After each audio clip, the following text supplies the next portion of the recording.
రూపాయి కాయిన్స్ తీసుకోండి. మన ఆంధ్ర తెలంగాణ రాష్ట్రాలు రెండింటినీ కలిపి రూపాయి కాయిన్స్తో నింపేద్దాం. కేవలం నేల మీద పరచడం కాదు, 2 అడుగుల ఎత్తు వరకు ఉండేటట్టు ఆ రూపాయి కాయిన్స్ని 2 రాష్ట్రాలకు పరిచేయాలి. ఈ రాష్ట్రాల మూలమూలలా అంగుళం కూడా వదలకుండా రూపాయి కాయిన్స్తో కప్పేయాలి. అప్పుడు ఎన్ని కోటాను కోట్ల కాయిన్స్ కావాలో. ఇప్పుడు ఆ కోటాను కోట్ల కాయిన్స్లో నుండి కేవలం ఒక్క కాయిన్కి ఒక నల్ల చుక్క పెట్టి హెలికాప్టర్తోనో పెద్ద పెద్ద మిషన్లతోనో ఆ కాయిన్స్ అన్నిటినీ అటు ఇటు బాగా కలిపేయాలి.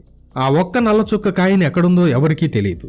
తర్వాత ఒక వ్యక్తి కళ్ళకు గంతలు కట్టి ఈ 2 రాష్ట్రాల్లో ఎక్కడైనా స్వేచ్ఛగా తిరగమని చెప్పి ఎక్కడో ఒక చోట ఆగి కిందకు వంగి ఆ కోట్ల కాయిన్స్లో నుండి ఒకే ఒక్క కాయిన్ని తీసుకురమ్మని చెప్తాం.